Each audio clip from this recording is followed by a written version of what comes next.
Welcome to another episode of Threads of Enlightenment. And as usual, I would like first to welcome our guests. And I know that their time is precious and that their story, also their journey, is also of precious quality. And I want to thank them that they trust us enough to come here, sit down, and embark on their journey with us and make us part of it. I want to thank you, Dr. Price, for coming to Threads of Enlightenment.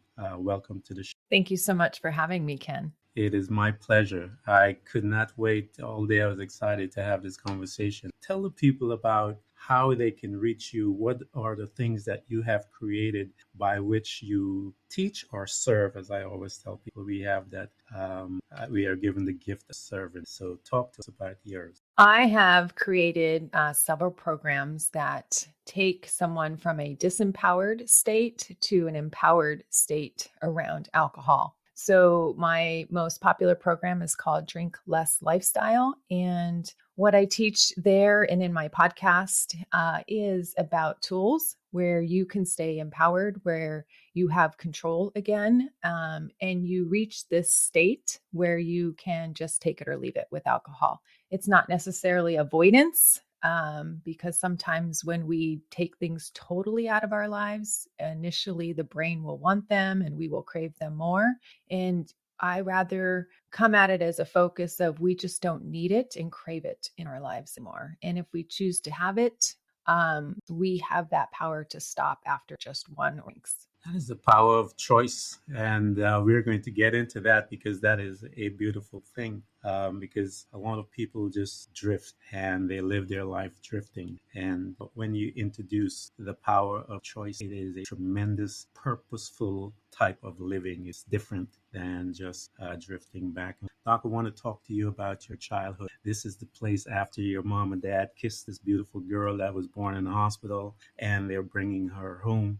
And they're going to place her, and I say this from time to time because I chuckle at it. They put us in this beautiful thing called a crib, and it is the first limitation that you and I experience in our life because every single baby I've ever met is always trying to climb out of that thing. So here you are. They've placed you in this beautiful room within the crib, and they have started program. You talk to me about that family unit and all of the belief systems that you obtain within that framework. Yeah, I came from a family that was loving, but I feel we had a lot of rules. Mm-hmm. My dad was ex-military, and we were raised in the Roman Catholic faith. And so we had a lot of rules we had to follow. Yeah, some strict stuff. And very strict. And I picked up on there were things that were very good to do and very bad to do. Mm-hmm. I was also raised where education and grades mattered very much. So I remember getting in trouble for like a 98 or anything less than 100. Wow. And I know the intentions were well, and I was loved, and I was giving everything that I wanted. However, it felt like I took on this persona that life was very black and white. There were things that made you a good person, things that made you a bad person. And if you couldn't achieve perfection, that somehow I was just missing the mark. Mm. And I carried that through college. And of course, I was successful because I knew how to study. I learned very well because that's a way that I received love in my family. And so I found that it became a cage, mm-hmm. right? It's something that as I grew into a young adult, I just felt this moral compass about the right way to do things and getting everybody to see my way. And I knew that way, and everything be perfect and lined up. And so it built up this tension inside of me that I just thought was a way of life. I didn't realize that I was doing it to myself. I didn't realize till I started reading and investigating that. And so because of that tension, mm-hmm. right, I wanted relief from that tension. And so alcohol became something that I chose to do. And in my 20s, and of course, it's about, having fun and letting loose and going to parties. And I really loved how alcohol made me feel. Mm-hmm. Like I didn't have to live under these rules or be this perfect person or, watch what I say. And it was exhausting to keep up this perfectionistic persona. So then over time, alcohol just became this habit in my life where it started to increase. And I felt it allowed me to be a version of me that I really liked, and it felt very free. Wow, that is, I could see that being the other side to your life based on the legalistic aspect of the programming and how you interpret that programming that caused you to do the things that you did. I grew up, I'm a pastor's kid. We call the PK kids, the worst people, because we are in this bubble that you can't do this, you got to live this way. And then soon as we taste freedom, doc, we go kind of, nuts. And they said nobody could party like a PK's kid. So I can understand some of what you went through and how you interpret the legalistic part of it. There are lots of benefit within there, but when we have a skewed interpretation of something, we call that trauma. And from that trauma, we start making decisions that will affect our life. Here you are, this young woman. Talk to me a little about, I know you mentioned a little briefly about college, but I want to go back a little. In your high school, how did you manage that legalistic lifestyle and within the framework of high school? Interesting. I felt I started to get this sense that I was not good enough, right? If my Mm-hmm. grades weren't perfect, if I wasn't getting on the honor roll, if I wasn't in honors, there was just this level of I had to achieve all the time. Yeah. And so it just felt like life was all about achieving. So naturally, Mm-hmm. even now, I'm a very high achiever. It was indoctrinated into me. This is what you can't stop. You have to keep going. You have to keep achieving. Yeah. And so it was hard for me to have fun because I always kept thinking, oh my gosh, I can't slow down. I need to keep reading. I need to keep studying. I need to keep doing. I need to keep Wow. in all these activities, and I need to be the best in when I was running track and be the best field hockey player. And so there was this aura of this like pressure a lot. And I was just, I just kind of thought, maybe there's, this is the way life is. And having fun wasn't a big part of that. And so when you had the chance to have fun, as you mentioned, and I know as again the PK kids, and I could sense some of your angst about the freedom that you began to identify with, or the perceived freedom as we begin to slowly destroy ourselves. Talk to me about, as you mentioned, the alcohol and stuff like that. How did that affect you besides feeling the freedom within that framework, the unrestrained lifestyle? But talk to me as to what was happening within the inner part of you as a young woman in that space. I really just resonated with there's more to do and you have to accomplish it. And if you don't, you won't be deserving of love. You won't get where you want to in life. It's all about the next goal, the next brass ring you can collect. Wow. I definitely internalized that. I went on to get multiple degrees and certifications. And Mm-hmm. I do love being a constant learner Yeah. of myself and of the environment. But it was just this nonstop, like, keep going, keep achieving. And, there came a lot of benefit. Like I became a very curious person because you just get burned out in like some of the academic stuff. So I just became curious reader on my own. And I still have that passion, reading and love to read. But really just internalizing that I'm not good enough. I need to try harder. And when I had alcohol, right. And it Yeah. wasn't a problem in my youth. It wasn't a problem until probably my 30s. It Mm-hmm. became more of a habit.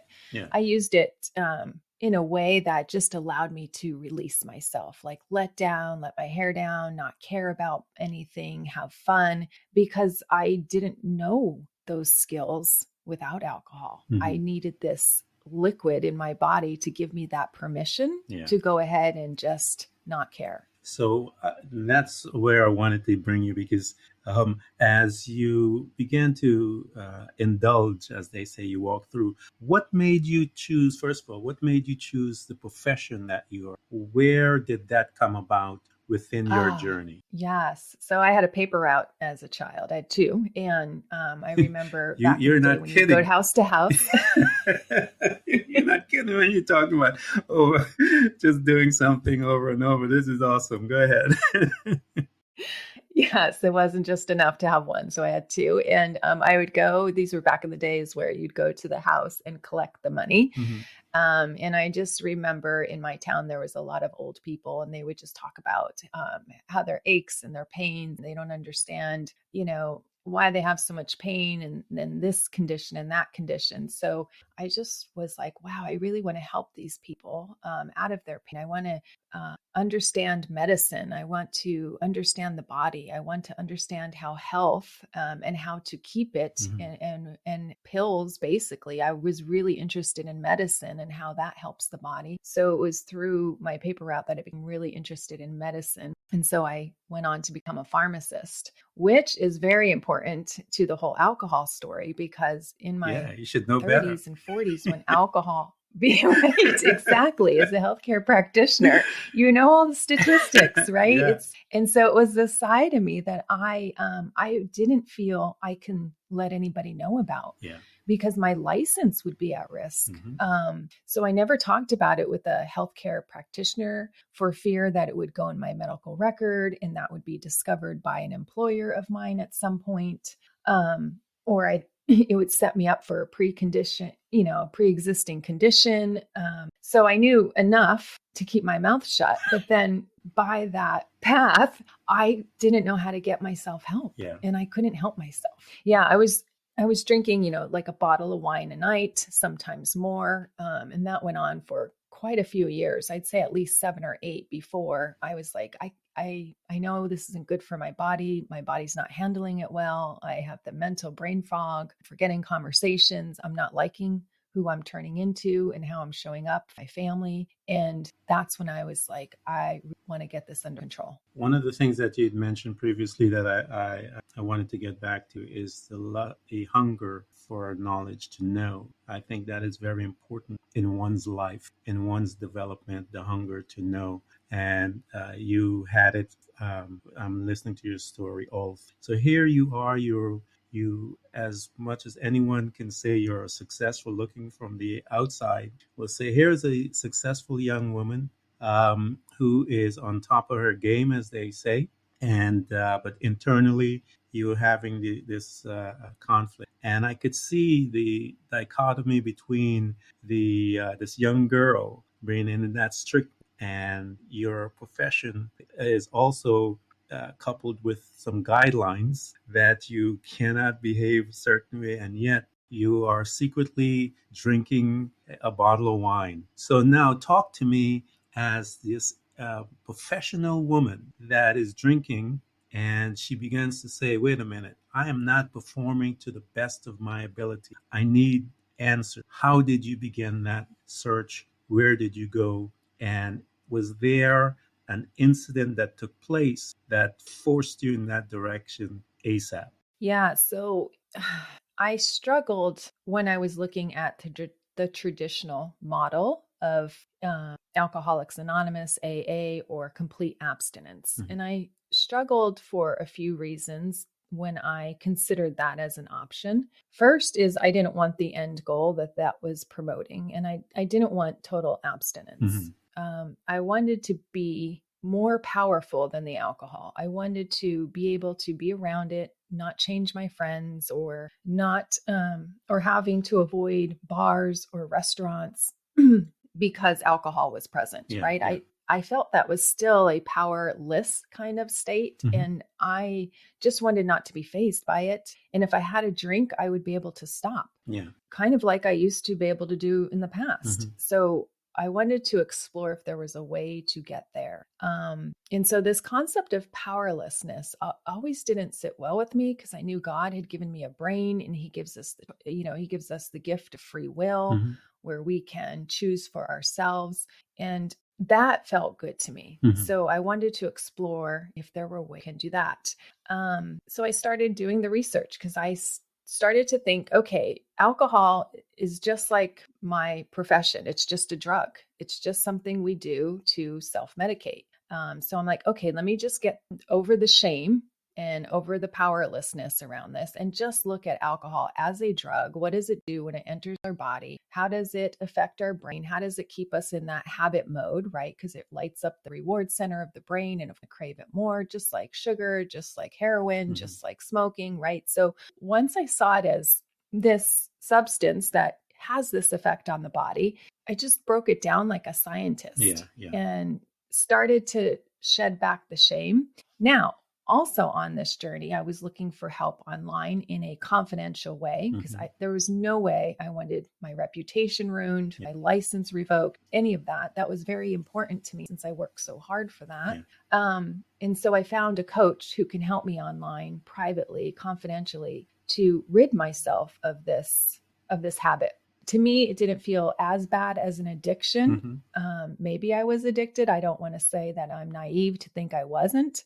It just felt like this nightly habit I had. It was my way to wind down. It was my way to transition from the stress of work into home life and raising my daughter and my husband, of that. So when I found my coach and she helped me, I was like, I even said to her, I remember this, and I have a podcast on this. This is better than pills. Like this really can affect people in a more major way than just medication. So I became fascinated. I think medication serves its purpose, but when not used correctly, it can null the senses. And because we are programmed in a certain manner, that we don't step out of what I call the normal society, and they contain us with you need to, and especially within the healthcare arena, you cannot step outside of what is considered the normal, because if you do, you're treading on all kinds of stuff. And because we're such a legalistic society in America, it's a place you don't want, most people don't want to go. And many of the answers are outside that fence. And I tried it. Herbal medicine was way before. And so, you know why they do that? And we all know. So here you are, you found your coach, you are getting yourself. I love how you talked yourself using the science, the knowledge that you had, how you broke down what exactly is your behavior with the alcohol. And once you have that understanding, because you're the second person that I've heard dealt with it exactly like that, once they broke it down and showed, okay, this is what's the next step, this is what the power of it began to subside, and they now began to understand the process of what's happening to them from the medical side, and they were able to navigate through. You're the second person, so that's why one of the reasons why I was excited to talk to you, to see how you did it, and you did exactly like. So here you are. You've got your team together. Your coach is there, and you're walking through some of the things. One of the most powerful demon, as you say, as you mentioned, shame, one of the monsters. How did you manage that? Was that through the knowledge of, as you said, the steps, or was it something that kept visiting you? Because shame is a powerful negative force when you allow it to reside within your spirit. Talk to me about how did you overcome that aspect? Yeah, I think it was listening to podcasts on this and hearing. I remember my coach at the time had said, alcohol is just neutral. And I kind of was like, what? It's just neutral? You know, I have this very black and white thinking. Things are either good or bad. And when I drink, I'm bad. When I don't drink, I'm good, you know? So so just recognizing that maybe there are certain things that are just, if we just put it on the neutral category, can my brain make some inroads? You know, can my brain accept that maybe this habit is neutral? And if it is, then I could just look at it as a behavioral way I'm responding. And it's not meaning I'm bad. The alcohol's bad. If we just take away the good and the bad and just put things in neutrality, it allowed my brain to make progress. It allowed my brain to not be so hard on myself, not condemn myself and not criticize myself and say, oh my gosh, you're not perfect. You're not measuring up here, Sherry. It's just, you're not good. And so if I got to that neutrality field, then my brain was like, okay, let's look at this a bit. Okay, what is shameful about it? Okay, why are you embarrassed about it? And if this happened to somebody else, would I think of them that way? And the answer is no. It's like, it's just a habit you fall into and it's meeting a need. And so we started to peel back the layers of like, what need is this meeting for me? And are there other ways I can have that want or that met? And that was like, what? Oh, there is a way you can solve this. And it's not you're a bad person or I have to take alcohol and you can't be trusted around it. Like that felt more shameful to me. So looking at it as, oh, okay, this is just a habit you picked up and putting it in that neutrality box so we can just break apart the layers really allowed my brain to seek more information because it was blocked with the shame. It was blocked with embarrassment. It is when you carry that fear-based belief system, and the world is like that. Politics fear-based, we see that all. The healthcare system is fear-based. Whole world belief system is fear-based, and because it's that way, that is one of the things that is used to keep us in that fence of normal. Because if you step out of that fence you've set yourself free from fear-based programming, you become different. So here you are, you're becoming different because you're now taking this whole thing and breaking it down and seeing the difference between the bad and good, because with your personality that's baked in there from since you were this child living with your in that home, the military aspect of it and that strict religious aspect of it. And here you are now sitting there looking at from the religious aspect. That's some bad stuff you're doing, girl. And you're now beginning to make it neutral and sit down and find your center space. Talk to me, Doc, about here, because a lot of people, and I know, I got it. I started getting in the habit as just as you. Healthcare is a tough business, man. I came out of healthcare, and but you need that glass of wine, trust me, when you get home, just to bring yourself out of that place. And before you know it, it grows and grows. And so I understand that. And now, talk to me as you began to look at it medically and began to look at it as a neutral partner. And how did you start to rewire your mind, your brain into that? Because that's a tough place for your personality to be, to accept that. How did you move in that space? Yeah, for me, it was really about starting again, no blame, no criticism, good or bad. Just why am I doing? Just why am I doing it? Right. And sometimes the first couple answers that come up aren't the real why. Yeah. So, oh, I like the taste. Oh, it's just what I do. Right. And alcohol is a learned taste because the first couple times you have alcohol, most of us don't like it. Yeah. So, but once you peel back, like, is that really why I'm drinking? Is it really why I'm drinking for the taste? Well, there's other beverages out there that I like taste. Is it really? And so once you start getting under the surface things that your brain will want to kind of protect that habit, it likes to say, oh, it's fine. Oh, it's just, a bottle. There are people doing pints out there or whatever. So it wants to justify and hang on to it. I feel when you first start doing these questions, but then like the next time we met and the next time I met and the next time I met with my coach, it was like, I see what my brain wasn't to show me. It's starting to show me that, oh, I have a special needs daughter and she's not perfect. And that's painful to me because I feel everybody should be perfect. And I was running her around to all these specialists trying to fix her brain and fix this thing. And I wasn't getting anywhere. I was actually driving a fork and a stake between our relationship. And she started to develop more outbursts. And I think she, at a young age, just felt that I was trying to fix her and this caused her stress. And so it actually increased her symptoms. And so I was just caught up in this, like, I need to do everything and fix everything. And that is what made me more reliant on the alcohol because it was the only place I I found relief. And so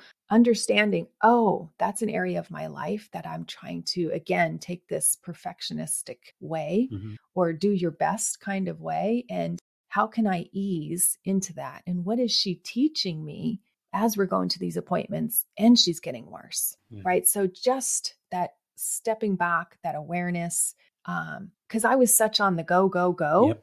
And I think there's so much you learn in the rest and receive, right? And so I needed to do a lot more of resting, observing, and receiving. And I wasn't. I was just performing. Yeah, when you got there and you understood, you began to get the revelation, reason. How did, because now you're going deeper, you're all the superficial answer being the real reason behind the action shown to you or revealed. This perfectionist, how did she handle it? One more time, I think my internet, sorry. How did that perfectionist that is you handle the information when you got there and they found out that it was this perfection, this thinking? When you got there and you realize what it was that it was causing that, how did you handle it? Because this is a major part of you, this perfectionist part. How did you deal with that information when you found out? At first, I cried. I cried for both sad that I feel I need to be that way. And I've cried for relief that it's okay that I'm not that way. And if that is the problem, that I also was part of the solution. So it was a mixture of sadness, joy, relief. And that's where I learned that maybe I don't need to always trust in the experts, run around to the experts, and that I have internal wisdom that I have been ignoring. And I think that was leading to this negative energy buildup. Yeah. And once I tapped into, she just needs more love. She just needs this. My daughter just needs that. Her outbursts started to come down. No medication, no therapy, no expert, none of this we put magnets on her head trying to increase connection between the brain. I mean, we were doing all these things on label and off label, and those weren't helping and making it worse. And what her soul and what we needed was to connect. And once I saw how that connection and just being, I think just learning to be in love and connection, and that started to heal her so much. Wow. So how I did it was feel? in that medical model for a long time, thinking it's the medical model that's going to help. And it really just intensified. How did it feel when you surrendered, Doc? When you go, okay, I don't need to be a perfectionist anymore. I just need to move through and love my daughter. And how did you, once you surrendered, how did that affect your other relationships? You spoke about your husband and your professional relations. How did that change, if any, once you surrendered and realized that, wait a minute, I don't have to carry this burden? Yeah, it felt so freeing. It's like the change just started to come off day by day by day. And I started to soften, right? I was this hardcore run, let's do this, get in the car, buckle your seatbelt, like very commanding. Military Funny. like? Yes.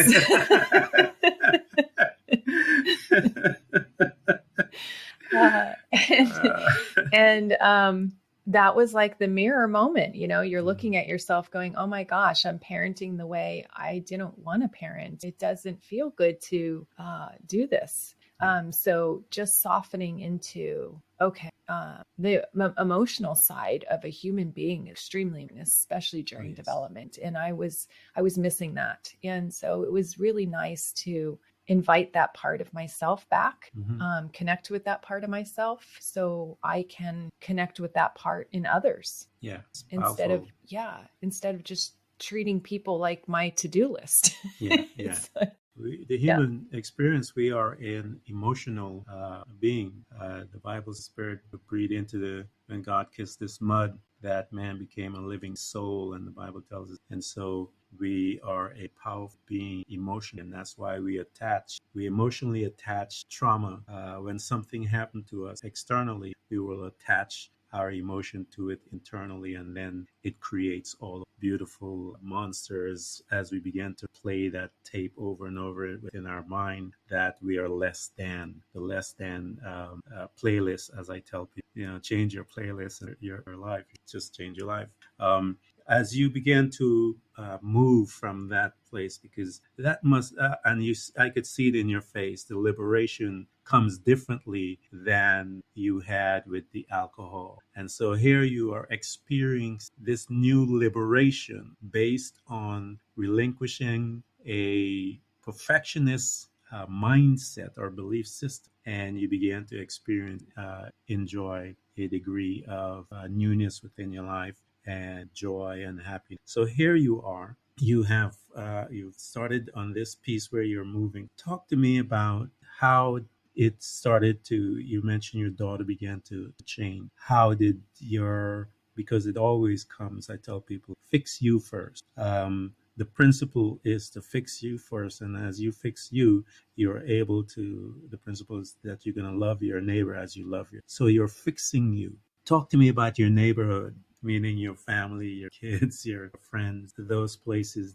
As you begin to change, how did you begin? People, how did you begin to look at?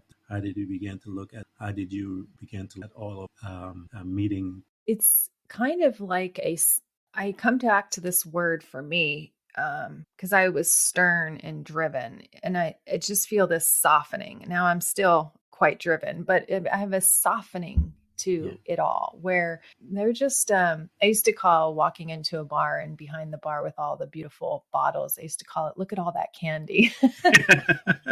It was like a candy store to me.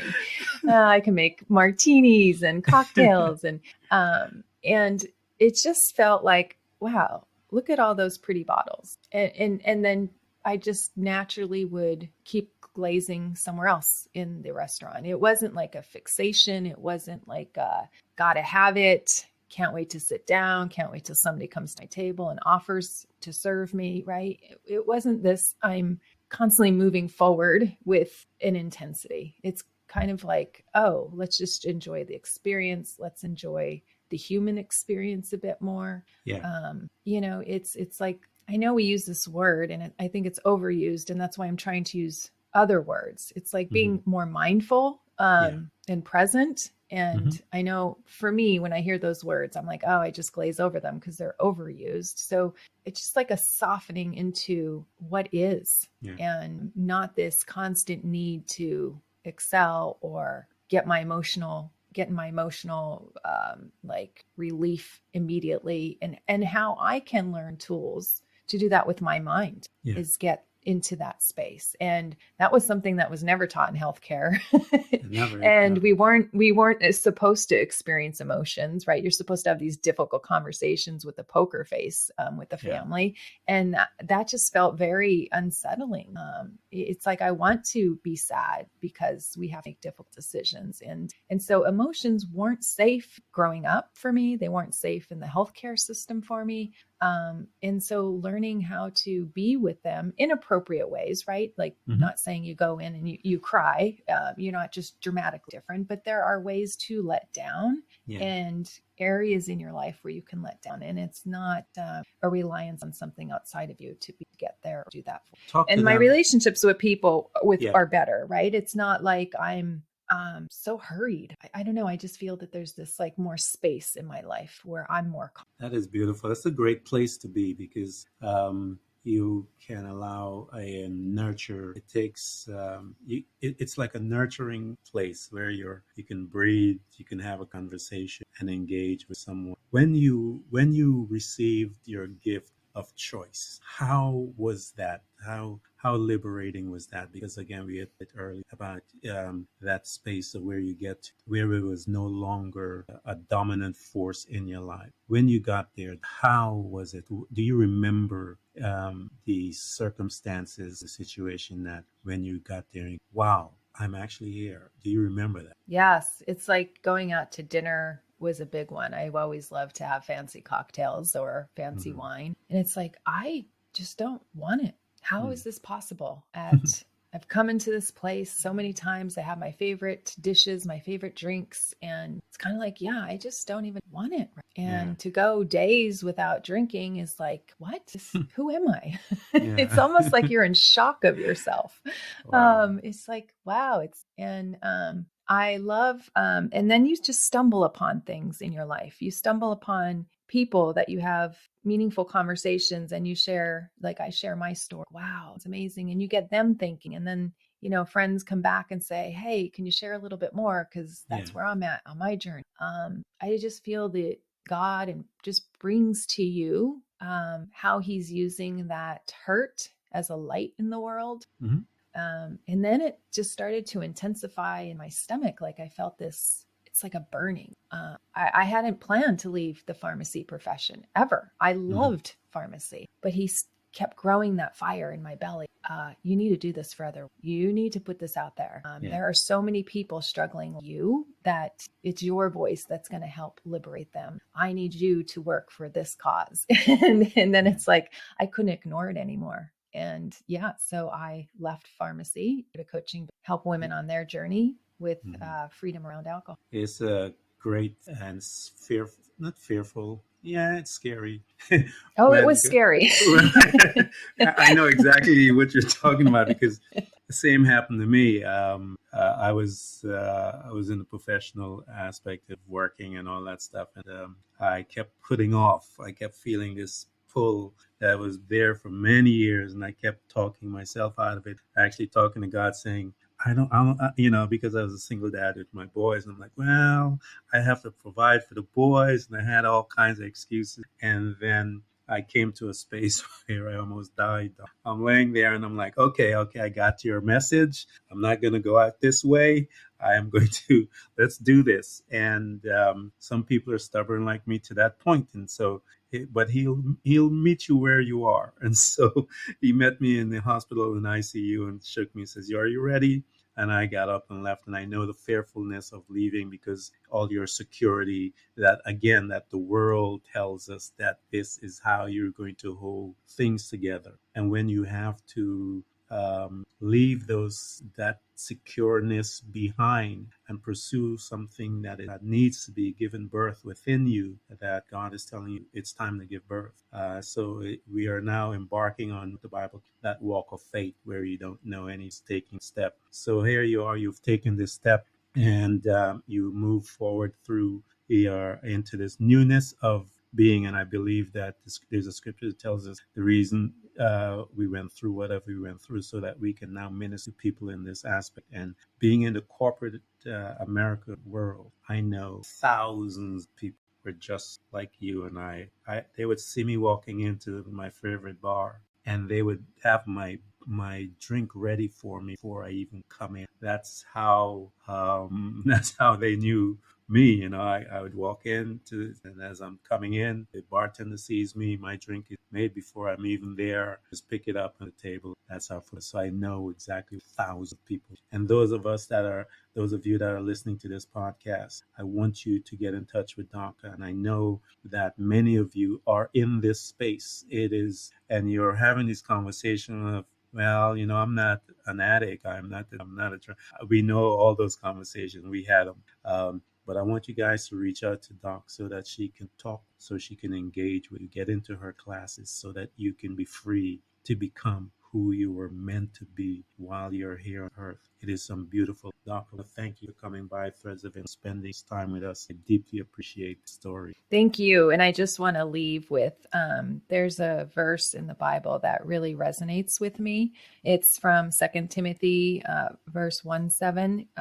For the Spirit of God gave us not, for the Spirit of God gave us, for the Spirit God gave us does not make us timid, but gives us power, love, and self discipline. And I just think Absolutely. that's a beautiful verse. Yeah, and we need some of that. Thank you so much. Thank you.